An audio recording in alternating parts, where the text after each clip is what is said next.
আজকে আমরা বৈদিক ছন্দ সম্পর্কে জানব।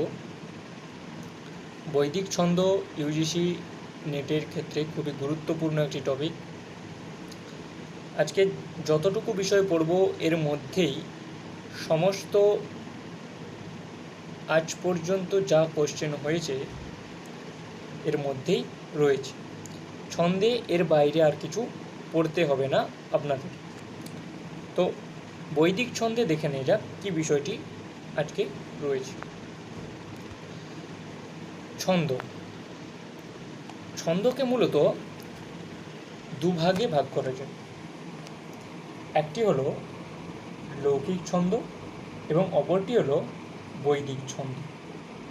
তাহলে প্রথম কথা হলো ছন্দকে আমরা দুভাগে ভাগ করতে পারি, একটি লৌকিক ছন্দ, একটি বৈদিক ছন্দ। লৌকিক ছন্দের যিনি রচয়িতা তিনি হলেন আচার্য গঙ্গাদাস।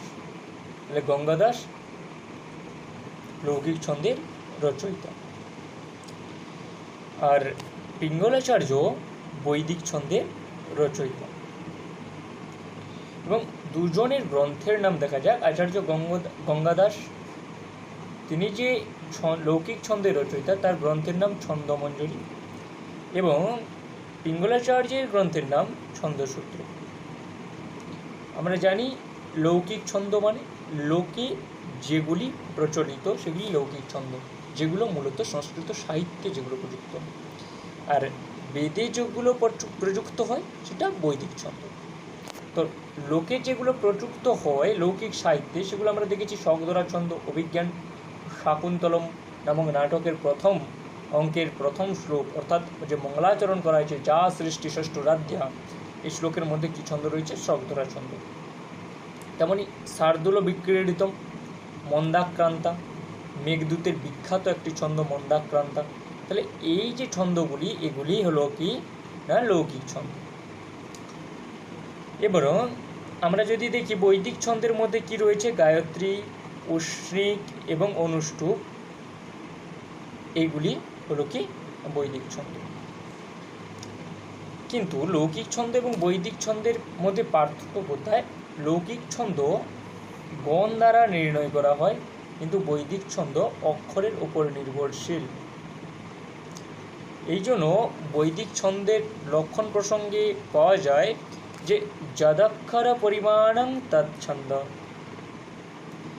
আবার কেউ কেউ বলে থাকেন যে না, যা পাপকে আচ্ছাদন করে তাই ছন্দ। লৌকিক ছন্দ কি না গণ নির্ভর। যেমন লৌকিক ছন্দের মধ্যে আমরা পাই নগণ পাই, আমরা পাই মগণ, জগণ।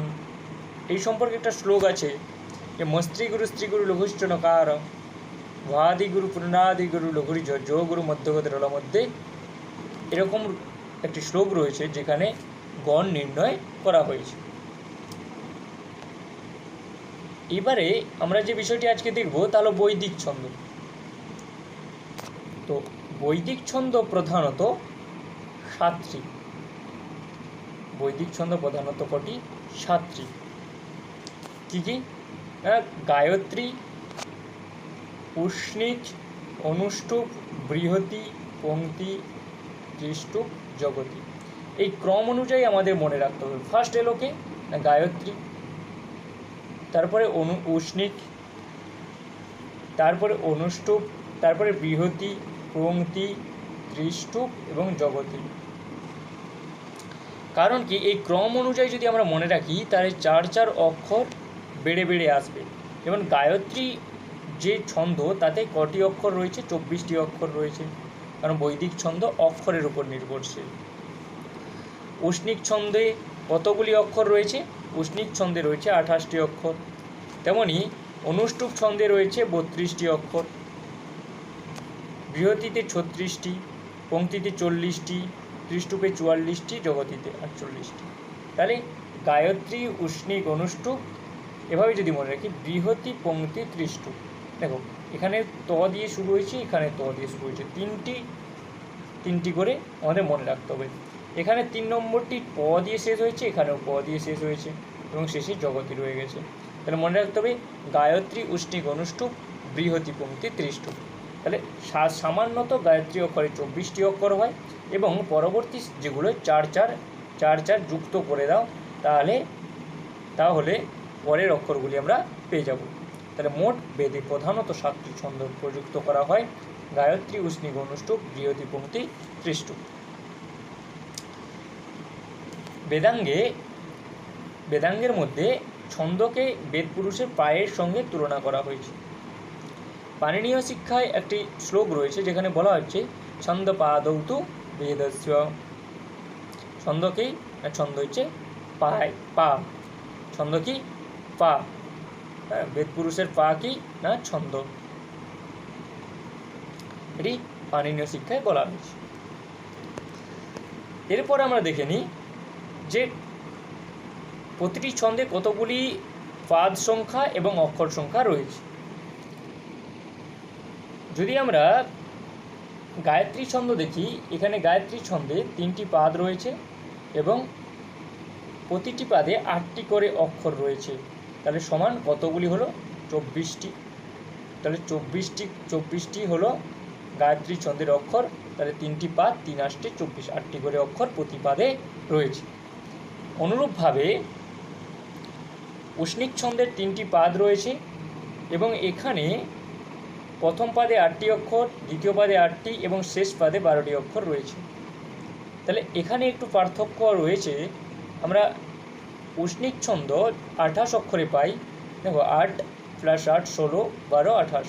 তাহলে 28টি অক্ষর রয়েছে উষ্ণিক ছন্দে। এই 28টি অক্ষর কীভাবে বিভাজন হয়েছে? ফার্স্ট পাদে 8টি অক্ষর, সেকেন্ড পাদে 8টি এবং তারপরে পাদে 12টি অক্ষর রয়েছে। এরপরে পাই যে ছন্দটি, সেটি হলো অনুষ্টুপ, যেখানে 4টি পাদ রয়েছে এবং 32 অক্ষর হওয়ার কারণে এখানে 4 দিয়ে ভাগ করে দাও, 4 8 32, প্রতিটি পাদে 8টি করে অক্ষর রয়েছে।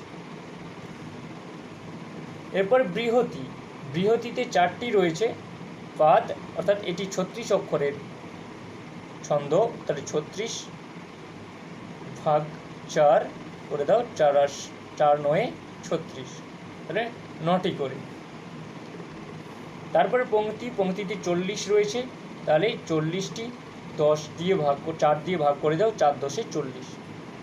এমনই 44টি 4টি পাদ রয়েছে, 4 দিয়ে ভাগ করে দাও, 4 11 44টি। জগতিতে 48টি, 4 দিয়ে ভাগ করো, 12টি করে। তাহলে এই করে আমাদের প্রথম দুটো ছন্দতে শুধুমাত্র 3টি পাদ রয়েছে। অনুষ্টুপ থেকে শুরু করে আর পরবর্তী যতগুলি ছন্দ রয়েছে সবে 4টি করে পাদ রয়েছে। এরপর আমরা দেখো কিছু ব্যতিক্রম দেখা যায়। যেমন কি অনেক ক্ষেত্রে এই নিয়মটি যেটা আমরা পড়লাম, এই নিয়মটার কিছু ব্যতিক্রম রয়েছে। কি ব্যতিক্রম রয়েছে? এই নিয়মটি লঙ্ঘিত হয়। কি লঙ্ঘিত হয়? যেমন এখানে একটি উদাহরণের সাহায্যে প্রস্তুত করা হচ্ছে। আমরা বৃহতি ছন্দে কতগুলি অক্ষর পেয়েছিলাম না? বৃহতি ছন্দে আমরা পেয়েছিলাম 36টি অক্ষর। সেখানে পেয়েছিলাম যে 8 8 8 এবং 8।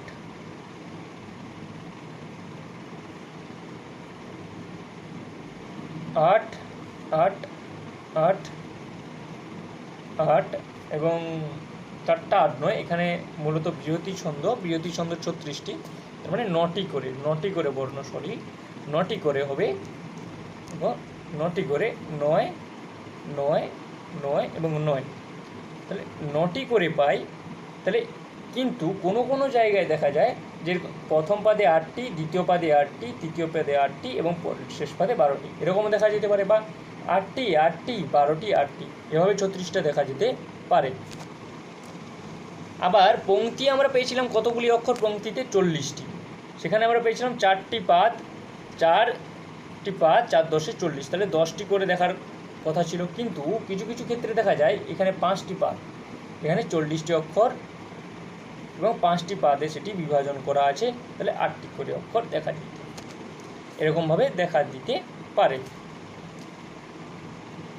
এরপরে দেখো গায়ত্রী, উষ্ণিক, অনুষ্টুপ, বৃহতি, পংক্তি, ত্রিষ্টুপ, জগতি সম্পর্কে জেনেছি। আরও কিছু ছন্দ রয়েছে যার নাম আমাদের জানা প্রয়োজন। একটি হলো অতি জগতি, তাহলে 48 অক্ষরের ছন্দ হচ্ছে জগতি, তার চেয়ে 4 বাড়িয়ে দাও অতি জগতি। তেমনি শক্করি অতি শক্করি, তেমনি অষ্টি অত্যষ্টি, ধৃতি অতি ধৃতি। তারপরে দেখো কৃতি, প্রকৃতি, আকৃতি, বিকৃতি, সংস্কৃতি, অভিকৃতি, উৎকৃতি, সব কৃতি যোগ করে দেওয়া হয়েছে 7টি ছন্দে। তো আমরা 21টি ছন্দ সম্পর্কে আজকে নতুন যে 14টি ছন্দ জানলাম, সেই ছন্দগুলি কী কী? প্রথমত জগতি ছিল, জগতির পরে অতি লাগিয়ে দিয়েছে। শক্করি তারপরে দিয়েছে, তার আগে অতি লাগিয়ে দিয়েছে। অষ্টি ছিল, তার আগে অতি লাগিয়ে দিয়েছে। ধৃতি ছিল, তার আগে অতি লাগিয়ে দিয়েছে। তো এই যে 7টি ছন্দ, ছন্দের নামকরণ এইখান থেকে জগতির পর থেকে প্রতিটি ছন্দে অতি লাগিয়ে দেওয়া হয়েছে পরের ছন্দে। জগতির ক্ষেত্রে অতি ছিল না, অতি জগতি করে দেওয়া হয়েছে তার পরের ছন্দে। তারপরে শক্করি দেওয়া হয়েছে, তারপরে অতি লাগিয়ে দেওয়া হয়েছে। অষ্টি দেওয়া হয়েছে, তার আগে অতি লাগিয়ে দেওয়া হয়েছে। ধৃতি ছিল, ধৃতির জায়গায় অতি লাগিয়ে দেওয়া হয়েছে। এটা মনে রাখতে খুবই সুবিধে। তেমনই এখানে পূর্বে অতি লাগানো হয়েছিল, এখানে পরে কৃতি লাগিয়ে দেওয়া হয়েছে। তাহলে কৃতি ফার্স্ট ছিল, সেখানে প্র উপসর্গ যুক্ত করা হয়েছে, তাহলে প্রকৃতি হয়ে গেছে। তারপরে আ উপসর্গ যুক্ত করে আকৃতি, বি উপসর্গ যুক্ত করে বিকৃতি, সম উপসর্গ সংস্কৃতি, অভি উপসর্গ যুক্ত করে অভিকৃতি, উত উপসর্গ যুক্ত করে উৎকৃতি। এই নিয়ে আমরা মোট আজকে 21টি ছন্দ সম্পর্কে জানলাম। এরপরে যে বিষয়টি রয়েছে সেটা দেখে নাও, খুব ইম্পর্টেন্ট। একবার নেটে এখান থেকে কোশ্চেন এসেছিল ছন্দের। যে বিষয়টি আমাদের এখানে জানতে হবে একটু দেখে নাও, যে ছন্দ, এই যে ছন্দ দেওয়া আছে এখানে বিরাট, নিশ্চিত, উপরে দেখাও নিশ্চিত, বিরাট ছন্দ, বিরাট, নিশ্চিত, সামান্যত 24টি অক্ষরের গায়ত্রী হয়। ভুরি এবং স্বরাট, এটা নতুন নাম, একটু লক্ষ্য করে দেখো। গায়ত্রী, অশ্নি, গোষ্ঠুপ, বৃহতি, পংক্তি, ত্রিষ্টুপ, জগতি, এই ছন্দগুলোর ক্ষেত্রে সামান্যত 24টি অক্ষর, 28টি অক্ষর, 32টি, 36টি, 40টি, 44টি এবং 48টি অক্ষর হয়। এটা সামান্যত। এছাড়াও এর কিছু কিছু ভাগ দেখা যায়। একটি হচ্ছে নিশ্চিত, একটি ভুরি, একটি বিরাট, একটি স্বরাট। তো যখন নিশ্চিত গায়ত্রীর কথা বলবে তাহলে একটি করে অক্ষর সামান্য গায়ত্রী থেকে কমে যাবে। তেমনি ভুরি গায়ত্রীর কথা বললে একটি করে অক্ষর বেড়ে যাবে। আবার বিরাট গায়ত্রীর কথা বললে 2টি করে অক্ষর কমে যাবে। আবার স্বরাট গায়ত্রীর কথা বললে 2টি করে অক্ষর বেড়ে যাবে। অর্থাৎ নিশ্চিতে একটি কমছে, ভুরিতে একটি বেড়েছে, স্বরাটে 2টি বেড়েছে, বিরাটে 2টি কমেছে। তাহলে একটি কমবে, আবার একটি বাড়বে, 2টি কমবে, 2টি বাড়বে।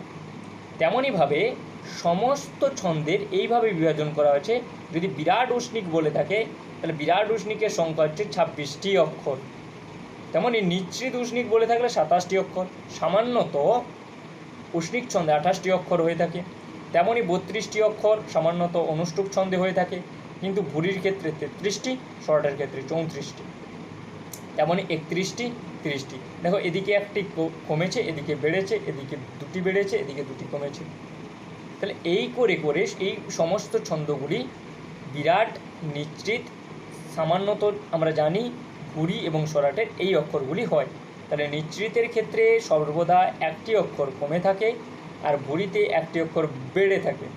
আর স্বরাট এবং বিরাট এরা 2 ভাই, তো বিরাটের ক্ষেত্রে 2টি অক্ষরে কম নিয়ে থাকে, আর স্বরাটের ক্ষেত্রে 2টি অক্ষর বেশি নিয়ে থাকে। বিরাট মানে বাড়বে এমন বিষয়টা নয়, স্বরাট মানে বাড়বে, বিরাট মানে কমে যাচ্ছে এখানে। আর এখানে নিশ্চিত অর্থাৎ নিচু হয়ে যাচ্ছে, তাহলে এখানে একটু কমে যাচ্ছে, আমরা বুঝতেই পারছি। ভুরি মানে বেড়ে যাচ্ছে, এটা বুঝতে পেরেছি। কিন্তু স্বরাট বিরাটের ক্ষেত্রে একটু পার্থক্য, যেখানে বিরাট থাকবে সেখানে 2টি অক্ষর কমে যাচ্ছে, স্বরাটের ক্ষেত্রে। স্বরাট এবং বিরাটের ক্ষেত্রে দেখে নাও, যেটা স্বরাটের ক্ষেত্রে 2টি বেড়ে যাচ্ছে 2টি অক্ষর, বিরাটের ক্ষেত্রে 2টি কমে যাচ্ছে। আর নিশ্চিতে একটি কমে যাচ্ছে এবং ভুরিতে একটি বেড়ে যাচ্ছে। তাহলে বিরাট মানে বড় কিছুকে বোঝায়, তার মানে এটা নয় যেখানে বেড়ে যাবে, এখানে 2টি কমে যাবে। আর স্বরাটের ক্ষেত্রে 2টি বেড়ে যাবে। আর নিশ্চিত একটু নিচু হয়ে যাওয়া, একটু কমে যাওয়া, তাহলে এখানে একটি কমে গেছে 23টি, এবং ভুরি একটু বেড়ে যাওয়া 25টি।